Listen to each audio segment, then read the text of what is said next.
আর কিছুদিনের মধ্যেই বড় পর্দায় মুক্তি পেতে চলেছে দুর্গাপুর জাংশন এবং ইতিমধ্যেই মুক্তি পেয়ে গেল তার একটি গান আমি অপরাধী, যেই গানটি গেয়েছেন ইমন চক্রবর্তী। দেখে নিন কি হলো এই মিউজিক লঞ্চ অনুষ্ঠানে।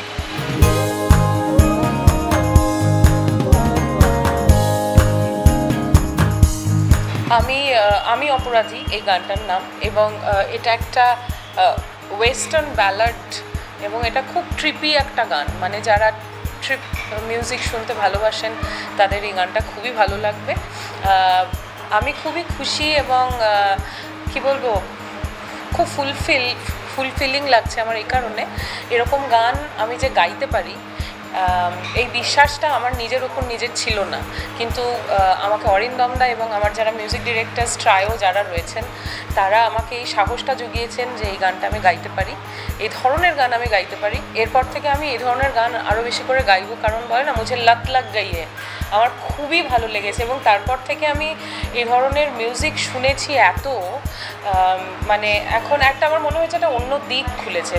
মানে সঙ্গীতটা একটা মহাসাগর, সেখানে আমার তো কেনে আঙ্গুলের নোকটা খালি ডুবেছে, কিন্তু আমার যতটুকু জার্নি এই 10-11 বছরের জার্নির মধ্যে এরকম গান আমাকে দিয়ে কেউ কখনো আগে গাওয়াননি, কেউ ভাবেননি আমার কথা, কিন্তু অরিন্দমদা যে ভেবেছেন তার জন্য অরিন্দমদাকে অনেক অনেক ধন্যবাদ। দুর্গাপুর জাংশন এই ছবিটা সুপারহিট হোক এবং আমার এই গানটা মানুষের শুনুক, বুঝুক, সেটাই চাই।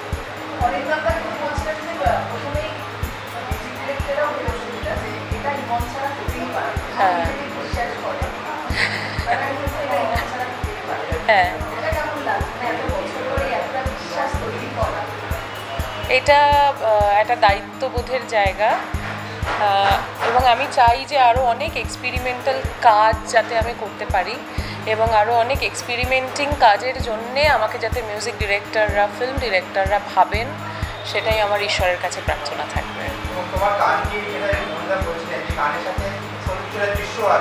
হ্যাঁ, আমার গানের ক্ষেত্রে না, আমার যেহেতু একটা গলাটা একটা অদ্ভুত টাইপের গলা, খুব একটা নায়িকা সুলভ গলা নয়, মানে আমার গলায় নায়িকা লিপ দিচ্ছে এটা খুব অদ্ভুত লাগে, আমার নিজেরই এটা অদ্ভুত লাগে। তো আমার যেই গানগুলো মানুষ শুনেছেন তার মধ্যে বেশিরভাগ গান কিন্তু ব্যাকগ্রাউন্ডে, তুমি যদি প্রাক্তন বলো বা তুমি যদি আলাদা আলাদা বলো বা আরও অনেক গান, যে গানগুলো ব্যাকগ্রাউন্ডে থেকেছে এবং সিনেমাটাকে আরও, সিনটাকে আরও এনহ্যান্স করেছে। তো আমার বিশ্বাস এটা তো একটা ডার্ক জনারের ছবি এবং গানটার মধ্যেও একটা আলো আধারি একটা রয়েছে। আমার মনে হয় it's a very wise decision অরিন্দমদা যেটা নিয়েছেন, উনি ছবির ক্যাপ্টেন, উনি নিশ্চয়ই বুঝে নিয়েছেন, এবং গানটা ব্যাকগ্রাউন্ডে থাকলে অ্যাকচুয়ালি ভালো ওয়ার্ক করবে বলে আমার ধারণা।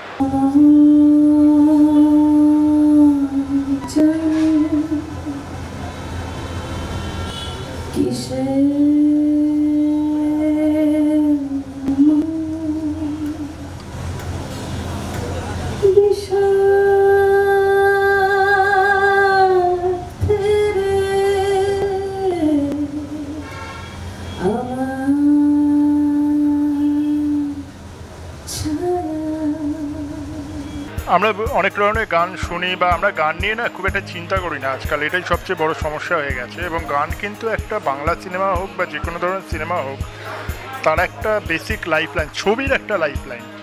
এবং আমি নিজেও খুব একটা গানের পেছনে সময় দিইনি, এই প্রথম আমি গানটা নিয়ে চিন্তা ভাবনা করলাম, এক্সপেরিমেন্ট করার চেষ্টা করলাম, জিনিসটাকে অন্য লেভেলে নিয়ে যাওয়ার চেষ্টা করলাম, এবং আমার মিউজিক ডিরেক্টররা যারা আছেন তারা আমাকে খুব হেল্প করেছে। যেই জন্য আমি নতুন মিউজিক ডিরেক্টরও নিলাম, যাতে নতুন কনসেপ্ট আসুক, ওকে, নতুন ভাবনাটা উঠে আসুক, কারণ নতুনদেরকে না নিলে ওই ভাবনাটা আসবে না।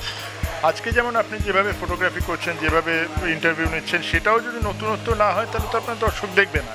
তো সেই জিনিসটা নতুনভাবে আনতে গিয়ে তখন আমাদের মাথায় এলো যে এটাকে অন্য ফর্ম, মানে গানের একটা অন্য ধারাকে আমরা নিয়ে আসি। রবীন্দ্রসঙ্গীত তো অনেক শুনেছি, অন্য ধরনের আধুনিক অনেক শুনেছি, তা এই ব্যালাড ফর্মটা আমরা কোনোদিন বাংলায় দেখি, তো এটাকে ব্যালাড বলা হয়, যেটা স্কটিশ বা ইংলিশ গানে যেটা রয়েছে, এবং এই পার্টিকুলার এন্ডিংয়ের পক্ষে খুব জরুরি। তো সেই জন্য গানটা অন্যভাবে ভাবা, অন্যভাবে তৈরি করা, এমনকি সেই জন্য করা, কারণ এই এক্সপেরিমেন্টাল ভয়েস, এত উঁচু স্কেল, হ্যাঁ এই জিনিসটা ইমনই করতে পারে, এই জন্য।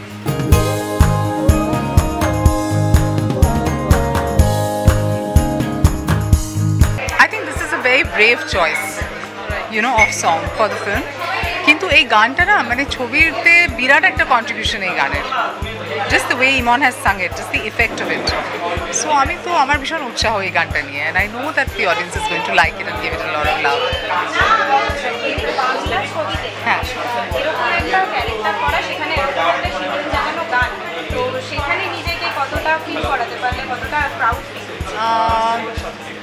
দেখো আমি না সেরকমভাবে এফর্ট নিয়ে নিজেকে ফিট করার কোনো চেষ্টা করিনি। I try my best to be as effortless as possible. আর স্ক্রিপ্টটা যেহেতু খুব সুন্দরভাবে লেখা, it was a very well written compelling investigative thriller, আমাদের কাজটা একটু সহজ হয়ে গেছে।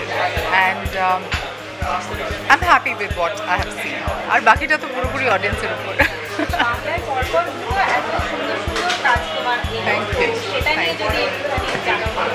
সেটা নিয়ে I think I just thank God for the opportunity. আমি কলকাতার মেয়ে, এখানেই বড় হয়েছে, এই বাংলা ইন্ডাস্ট্রি দিয়েই আমার কি বলে হাতের খড়ি, it is I started here. তো এখানে কাজ করে ভালোই লাগে, they are my people, it's great, it's wonderful actually.